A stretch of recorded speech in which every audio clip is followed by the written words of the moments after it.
Bom dia, irmãos. Estamos aqui para mais uma lição da nossa EBD. É um motivo de muita alegria estarmos hoje aqui reunidos virtualmente para aprender um pouco mais, juntos a palavra de Deus. Nós estamos iniciando uma nova revista da Palavra e Vida e estaremos estudando a primeira lição do terceiro trimestre. A nossa revista Palavra e Vida está aqui, Esperança em tempo de quarentena.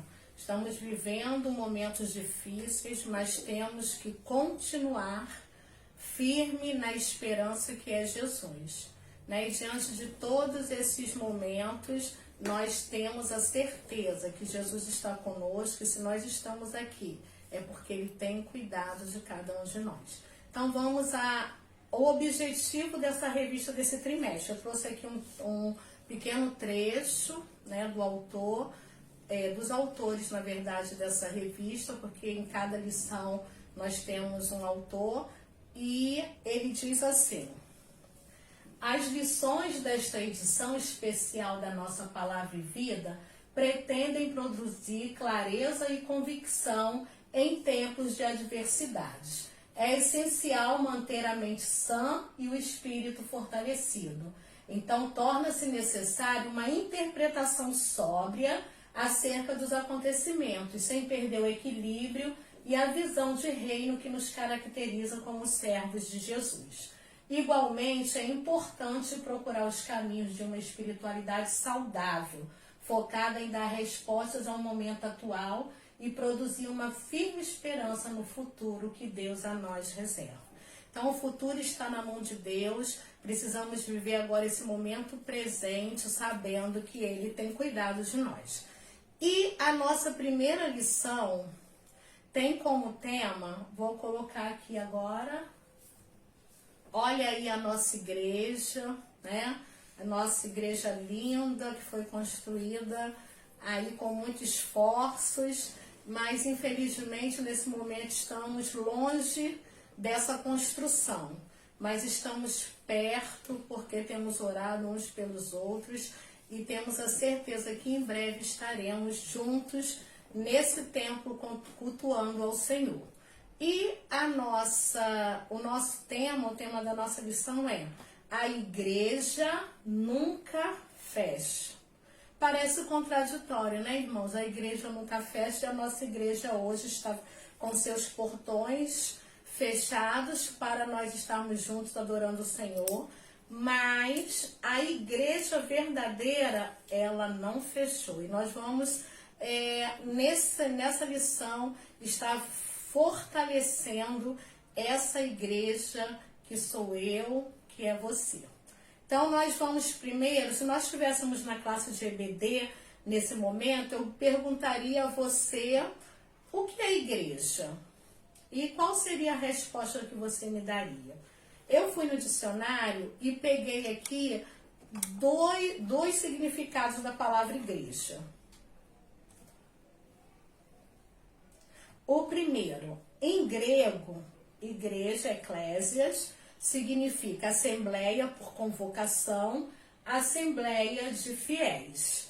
E no latim, nós vemos aí igreja, que é eclésia também, como assembleia, reunião, igreja.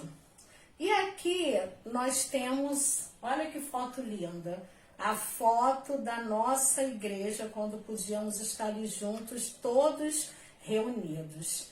Então, na verdade, igreja não é esse templo bonito que nós temos. A igreja verdadeira é, vamos lá? O povo que Deus convoca e reúne de todos os confins da terra para constituir a assembleia daqueles que, pela fé e pelo batismo, se tornam filhos de Deus, membros do corpo de Cristo e templo do Espírito Santo. Então, esse é o verdadeiro significado da igreja. A igreja é o povo de Deus. A igreja sou eu, a igreja é você. A igreja são todos aqueles cristãos que estão no mundo espalhado e neste momento, mesmo virtualmente, estão sendo igreja nos seus lares, transmitindo a palavra de Deus, seja através de uma mensagem de WhatsApp, do Facebook, seja ouvindo mensagens e hinos para louvor e adoração do nome do Senhor. Então, uma igreja sou eu e você. Temos aí também a logo, né, com o nosso templo, e nós podemos entender que uma igreja ela é formada por pessoas e não por construções físicas. Também podemos entender que as pessoas não se reúnem na igreja. É a igreja que se reúne em um lugar. Então, aonde estiver 2 ou 3, diz a palavra de Deus, ali nós temos uma igreja. Porque a igreja são pessoas. Os templos, eles podem ser construídos e destruídos. Mas a igreja não. A igreja, ela nunca fecha. Por isso o título da nossa lição de hoje. Nós também podemos ver, né, e nós já ouvimos histórias, e a própria lição de hoje, ela começa com uma história, né, do autor dizendo que ele conversando com seu avô, e nós já conversamos, né, tanto eu quanto você, com certeza, conversamos com várias pessoas com mais idade e que fala conosco que esse avô disse aqui: tenho 97 anos de idade, quase 80 anos de vida cristã, e é a primeira vez que vejo fechar as igrejas. Na verdade, fechar o templo para que nós possamos nos reunir. São tempos difíceis, mas é um tempo que nós estamos nos reinventando e fazendo com que a nossa casa, a nossa família se transforme em igreja. Continuando aqui, né, aqui está novamente, ó, igrejas são pessoas. Essa foto eu achei e realmente ela está linda, né? Representa verdadeiramente o que é a primeira igreja batista do Pilar. São pessoas reunidas ali para celebrar o nome do Senhor. Nós temos aqui também uma foto do nosso grupo Harmonia Celeste, outra aqui do nosso coral, e nós vamos ler em 1 Coríntios 12, do 12 ao 27, na verdade está escrito, né, nesses versos, que o corpo de Cristo se reúne em vários lugares. Quando se reúne, temos uma congregação. Então, quando nós estamos juntos, ali está a congregação de Cristo para louvar e bendizer o seu nome. Em Salmos 22, 22 diz assim: a meus irmãos declararei o teu nome, cantar-te-ei louvores no meio da congregação. E aí nós podemos ver que congregar significa estar com outros membros do corpo de Cristo. Passando para o nosso primeiro tópico da nossa lição, né, o apóstolo Paulo, na sua primeira carta à Igreja de Deus em Corinto, né, em 1 Coríntios 1, 2, ele dedicou-se a tratar das causas da divisão na igreja, enfatizando que o santuário de Deus são as pessoas e não os prédios. Vamos ler 1 Coríntios 3, do 16 ao 17? Diz assim: não sabeis que sois santuário de Deus e que o Espírito de Deus habita em vós? Se alguém destruir o templo de Deus, Deus o destruirá, porque o templo de Deus que sois vós é santo. Então nós, está aqui, somos o templo do Espírito Santo de Deus. E o primeiro tópico diz assim: cooperação madura e consciente. Na verdade, Paulo estava ali repreendendo os coríntios por ter uma espiritualidade infantil. Paulo chama eles ali de cristãos carnais. O que são os cristãos carnais? São aqueles que não vivem pela orientação do Espírito Santo. Aceitaram Jesus como seu Salvador, mas não fizeram Jesus como Senhor das suas vidas. né? Vivem muitas das vezes tomando as decisões próprias, sendo o eu como centro da vontade dele fazer ou não fazer alguma coisa. Quando nós, enquanto crentes, justificados em Cristo Jesus, precisamos ser espirituais, sermos guiados pelo Espírito Santo de Deus. Paulo também diz aos coríntios que a sua alimentação estava uma alimentação fraca. Ele diz, eles não podem tolerar carne forte, isto é, verdades espirituais profundas, somente leite, isto os fundamentos. Então, os crentes ali da igreja de Corinto, eles não tinham fome da palavra de Deus. Na verdade, eles queriam ficar com o básico, só com aquilo que era superficial. Então, aqui nós temos uma figura que diz assim, espírito e carne. Quem você tem alimentado mais, esse vencerá. Então, se nós queremos ser crentes, cristãos espirituais, precisamos alimentar o nosso espírito. Porque se vivermos de acordo com a nossa natureza humana, estaremos agindo, né, infantilmente diante do Evangelho de Cristo. Paulo, ele não esperava que os coríntios se tornassem maduros em Cristo no momento em que eles se convertiam. Não é isso que ele queria dizer.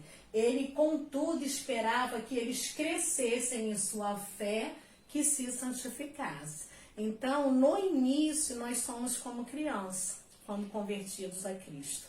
Mas no momento que nós começamos a nos aprofundar no conhecimento das verdades bíblicas, passamos a ser verdadeiramente espirituais, porque colocamos Jesus como centro e o Espírito Santo como orientador da nossa vida. O salvo precisa se aprofundar nas verdades espirituais para alcançar a maturidade, ouvir e colocar em prática. Em Hebreus 5:11 diz assim: a esse respeito temos muitas coisas que dizer e difíceis de explicar, porquanto vós tendes tornado tardios em ouvir. No 13 diz: ora, todo aquele que se alimenta de leite é inexperiente na palavra da justiça, porque é criança, mas o alimento sólido é para os adultos, para aqueles que pela prática têm as suas faculdades exercitadas para discernir não somente o bem, mas também o mal. Então, na fé cristã, nós precisamos amadurecer. E o amadurecimento, ele vem com o aprofundamento do estudo da palavra de Deus e das verdades espirituais que encontramos na Bíblia.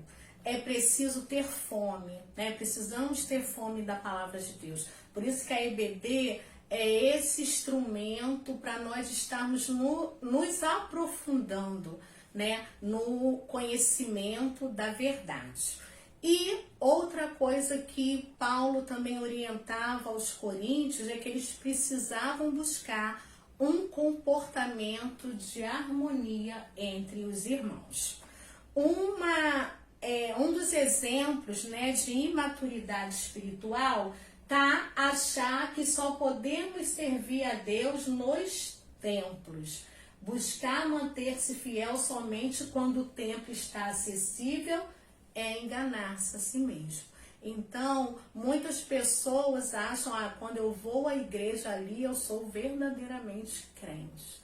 Mas, na verdade, você é um servo de Deus quando você, em todos os lugares onde você está, você é igreja do Senhor, testemunha viva do Evangelho de Cristo Jesus. Olha essa imagem aí. Amadurecimento na fé. Eu achei interessante que ali no meio dessa figura tem a palavra cimento. E o cimento, ele serve para quê? Para edificar, para solidificar uma construção. Então, amadurecer na fé é colocarmos ali cimento nessa construção para que ela seja verdadeiramente forte. Não amadurecer na fé é um problema para a vida cristã. O leite precisa ser substituído por alimentos sólidos. Isso faz parte do crescimento. Por ainda serem carnais, Paulo não podia aprofundar seus ensinamentos. Então, Paulo ali mais uma vez exorta aquela igreja. Ela precisa se aprofundar no conhecimento das verdades espirituais. Tinham coisas ali que estavam fazendo com que aquela igreja não crescesse na fé em Cristo Jesus. E uma das coisas está aqui, o ciúme e a discórdia. Os irmãos competiam entre si, tentando mostrar-se superiores um dos outros. Então, cada qual achava que tinha mais conhecimento, que era o dono da igreja, que fazia mais, que era melhor. E esse ciúme estava trazendo discórdia no meio da igreja de Corinto. Outra coisa que eles faziam era exaltação de pregadores. Os coríntios estavam alicerçados com um pregador ou outro, criando partidos rivais. E nós vamos ver isso mais na frente, quando eles falam que uns são de Paulo e outros de Apolo. Outra coisa também que fazia com que aquela igreja, né, fosse construída com crentes carnais era o seu orgulho. Eles pensavam que eram sábios, cheios de conhecimento e espiritualidade. Egoísmo e presunção cegavam-nos para as suas verdadeiras necessidades espirituais. Então, quando não estamos no centro da vontade de Deus, quando não colocamos Jesus como centro de todo o Evangelho de Cristo, quando achamos que são nossas ações, ou o pregador A, o pregador B, o pastor aquele pastor é melhor do que esse, o Evangelho de Cristo passa a ser o homem e não verdadeiramente Jesus. E logo na frente nós vamos ver que Paulo desenvolve 4 conclusões a partir de sua observação no versículo 6. No versículo 6 de 1 Coríntios 3, nós vamos ler. No capítulo 3, no versículo 6, diz assim: eu plantei, Apolo regou, mas o crescimento veio de Deus. Então, pelo partidarismo que estava existindo ali no meio dos crentes de Corinto, uns dizendo que era de Paulo, outros dizendo que era de Apolo, Paulo ali falou com aqueles cristãos: somos servos de Deus, auxiliadores de Cristo.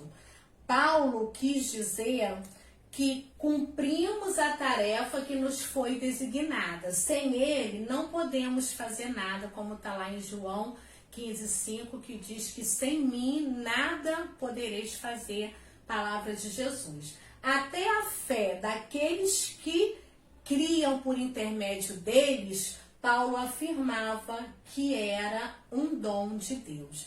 Então, nós somos apenas instrumentos usados por Deus para edificação do corpo de Cristo. Nós não podemos nos vangloriar. Os servos, em suas diversas tarefas, são, na verdade, um só. Eles não estão competindo uns com os outros. E era isso que Paulo estava ali alertando aos coríntios. Todos estão fazendo a obra de Deus. Tanto ele, como Apolo, como Pedro e os demais apóstolos, estavam cumprindo a palavra de Deus, o qual é aquele que dá o crescimento. O crescimento vem do nosso Deus. Embora os servos sejam um, o galardão de cada pessoa estará fundamentado na qualidade do trabalho realizado. O tipo de material usado determinará o tipo de galardão que a pessoa terá. Então, apesar de estarmos juntos fazendo a obra de Deus, Deus está olhando para o trabalho de cada pessoa. E esse trabalho também terá recompensa. Paulo conclui também aqui nesse primeiro tópico que a igreja é o edifício de Deus a ser edificado pelos cooperadores de Deus. Ou seja, tanto ele quanto Paulo, quanto os outros ministros que passaram, como Pedro, pela igreja primitiva, e os outros que viriam, seriam apenas cooperadores da obra de Deus. Vamos para o segundo ponto? O segundo ponto diz construção adequada e convicta. Paulo também usa a imagem de um edifício, em Coríntios 3, versículo 9, e passa a falar sobre construção. Ele fala de si como um construtor, como um lançador de alicerce, pois essa era a característica do seu ministério. Paulo, como diz aqui a lição, era um missionário. Um missionário, um plantador de igreja, estava sempre viajando, estabelecia o alicerce e outro continuava a construção sobre ele.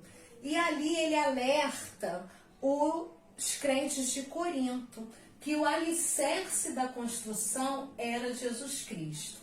Nessa construção te ensino, comunhão, serviço, oração, adoração, evangelismo, pois esses seriam os serviços que os colaboradores, aqueles auxiliadores da obra de Cristo fariam, que somos nós, os servos de Deus. Paulo havia estabelecido a igreja de Corinto, mas algo que ele deixou como primordial, que o alicerce e o fundamento é Jesus Cristo. Cristo é aquele que está vivo e viverá para sempre. Os cooperadores, como ele, como Apolo, como foi Pedro, eles seriam apenas instrumentos usados por Deus para edificação do corpo de Cristo. Mas nós também teremos um julgamento diante das obras que fazemos aqui na terra em prol do crescimento desse evangelho. Por isso que ele fala que ouro, prata, pedras preciosas, madeiro, feno e palha. Esses materiais de construção referem-se à qualidade do trabalho feito pelos coríntios e possivelmente também às suas motivações ou aos tipos de doutrina que eles ensinavam. Então hoje, na igreja de hoje, nós também precisamos ser fiéis aos ensinamentos de Cristo. Porque muitas das coisas hoje estão sendo ensinadas de maneira errônea, que estão distantes daquilo que fala a palavra de Deus. O homem hoje tem se colocado como centro. Muitas pessoas tratam o evangelho como bênçãos que você precisa receber, colocando Deus como aquele que precisa te servir e não nós, como crente, precisamos servir ao Deus da Seara.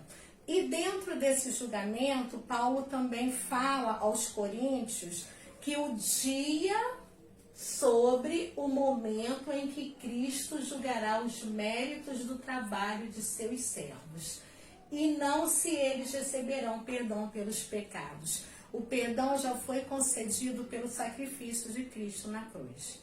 Esse dia, que é o dia do juízo final, o dia que Cristo virá arrebatar sua igreja, nós teremos que prestar conta daquilo que nós fizemos com os dons que Deus nos deu.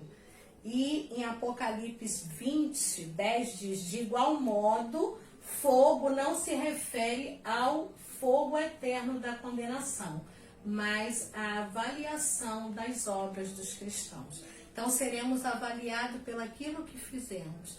Fizemos para a glorificação do nome de Deus ou para nos vangloriarmos. Então qual tem sido a minha atitude, qual tem sido a sua atitude diante daquilo que fazemos para o reino de Deus?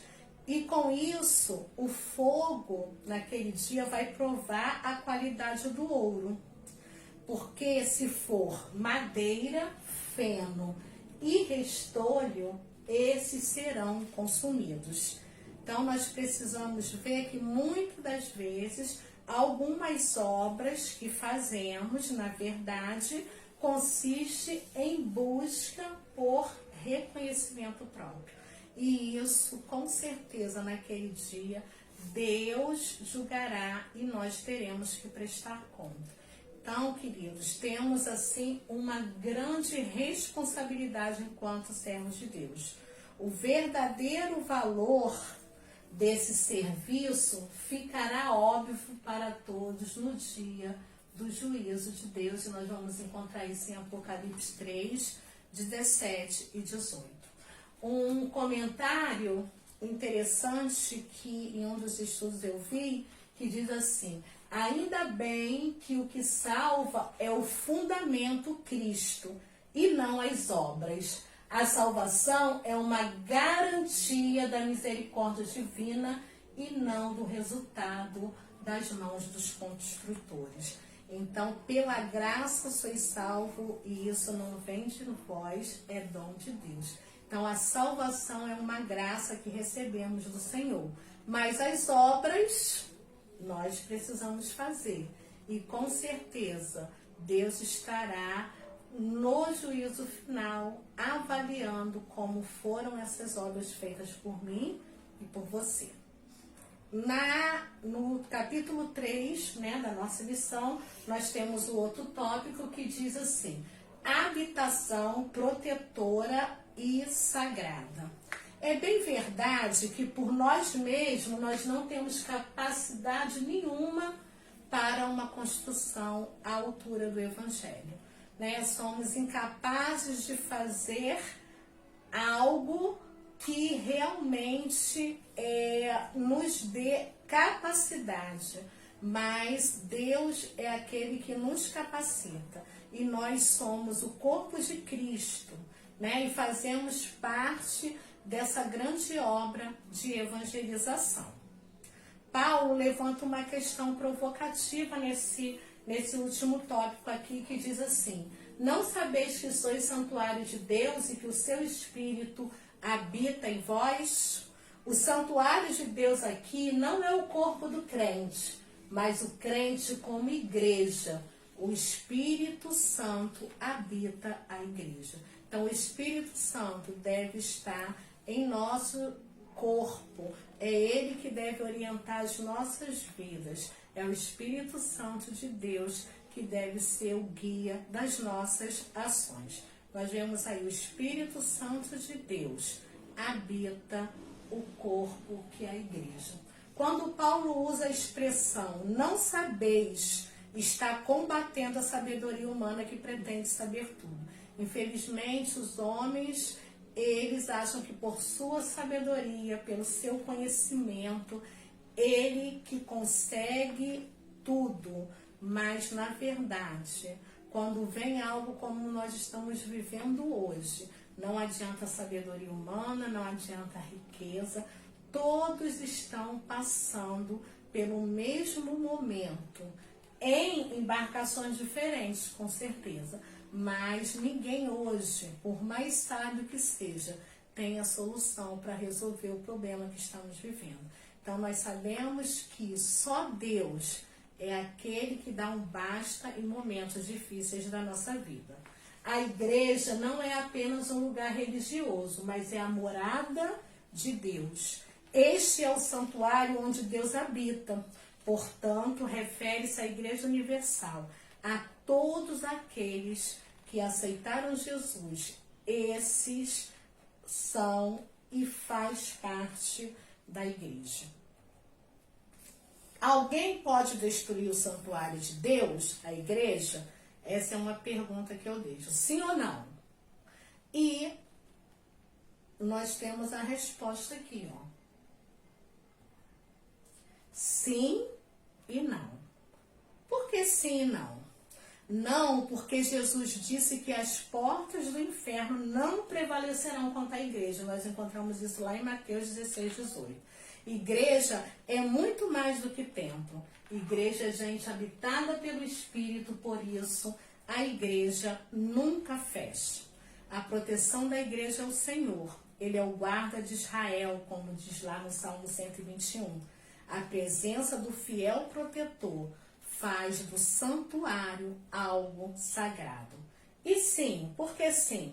Sim, porque o versículo está dizendo lá no verso 16 de Coríntios que quem destruir o templo do Senhor, esse será destruído. A questão está em compreender corretamente o termo aqui usado para destruir. Evidentemente, ninguém pode fazer isso de modo categórico com a Igreja do Senhor Jesus Cristo. Porém, é possível não ajudar na edificação da Igreja e até atrapalhar o avanço desta com heresias de sabedoria humana. Infelizmente, hoje, líderes de muitas igrejas não têm pregado a mensagem cristocêntrica, têm colocado o centro em coisas que possam atrair multidões, como prosperidade financeira, milagres, testemunho de pessoas famosas, fazendo com que Cristo deixe de ser o alicerce, o fundamento principal do Evangelho pregado. Nós também podemos ver que aos que prejudicarem a igreja desta forma, serão também prejudicados por Deus. Devemos pensar em termos de eternidade mais do que no presente tempo. Se devemos pensar em tempos de eternidade, precisamos construir a Igreja de Cristo com a base certa.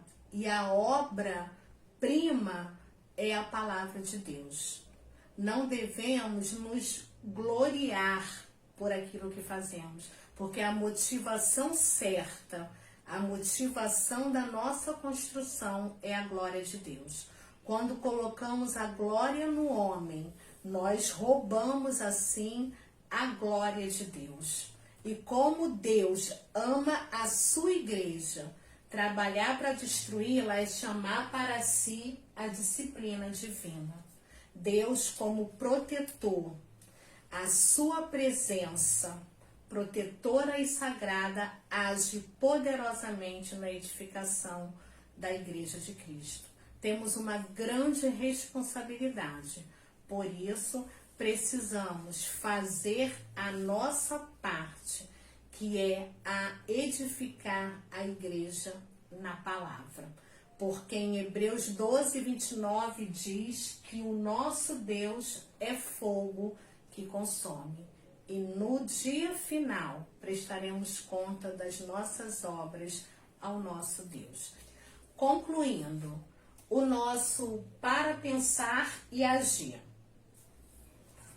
As obras do crente é como fosse a construção da sua própria casa que levaremos para o julgamento.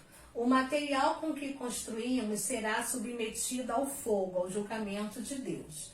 Quem constrói com materiais resistentes ao fogo terão suas obras aprovadas, intactas. No outro ponto, diz que mas quem construiu com materiais não resistentes ao fogo, suas obras não serão reconhecidas como feitas para Deus. Escaparão do incêndio sua casa, mas não terão a recompensa, só a salvação.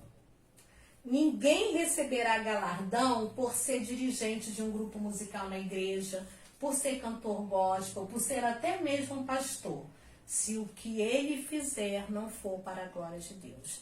Então, a igreja, toda obra que construímos enquanto cooperadores de Deus, deve ser para a sua glória. Quero deixar duas perguntas para a nossa reflexão.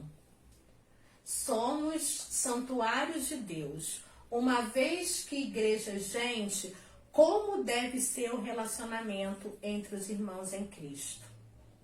E a outra pergunta é: Cristo é o alicerce, o fundamento. É a pedra fundamental da igreja. Sobre ele devemos erguer construções adequadas. como estão as obras das nossas mãos.